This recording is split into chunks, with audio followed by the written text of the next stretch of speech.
अयोध्येत होणाऱ्या प्राणप्रतिष्ठेच्या निमित्तानं मुंबईच्या वांद्रे सीलिंगवर आकर्षक विद्युत रोषणाई करण्यात आली।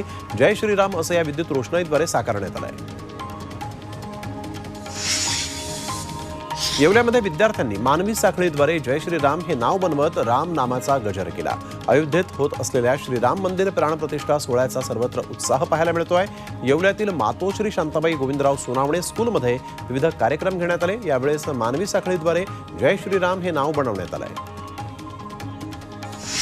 पुण्यात रामभक्तांनी रामकथा अनुभवली आहे। प्रसिद्ध रामकथाकार डॉक्टर कुमार विश्वास यांनी अपने अपने राम ही कथा सादर केली। त्या कथेची सांगता शनिवारी झाली। यावेळेस गंगा आरतीही करण्यात आली। अयोध्येतील श्रीराम मंदिर प्राणप्रतिष्ठा सोहळ्याच्या पार्श्वभूमीवर विविध ठिकाणी विविध कार्यक्रम सुरू आहेत। पुण्यातही वातावरण राममय झालंय।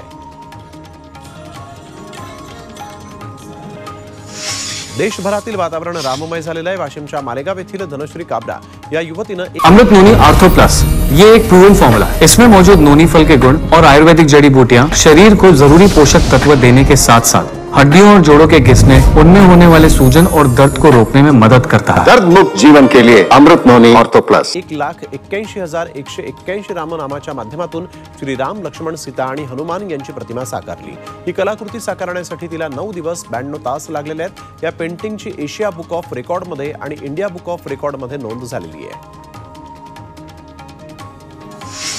पंढरपूरमधील श्री विठ्ठल रुक्मिणी मंदिराला रंगीबेरंगी विद्युत रोषणाई करण्यात आली। राम मंदिर प्रतिष्ठान सोहळ्याच्या निमित्तानं विठ्ठल मंदिर आणि शिखर रुक्मिणी मंदिर हे परिसर जे आहेत ते उजळून निघालेले आहेत। मंदिरामध्ये विविध धार्मिक कार्यक्रमांचंही आयोजन करण्यात आलं आहे। यवतमाळमध्ये एका कलावंतानं राम मंदिराची हुबेहूब प्रतिकृती साकारली। या मंदिराच्या दर्शनासाठी रामभक्त गर्दी करतायत। अयोध्येतील राम मंदिराला ज्याप्रमाणे 256 खांब आहेत तेवढेच खांब या प्रतिकृतीमध्ये देखील साकारण्यात आले। तसंच भव्य 4 फूट लांब असलेली अगरबत्ती सुद्धा इथं लावण्यात आली आहे।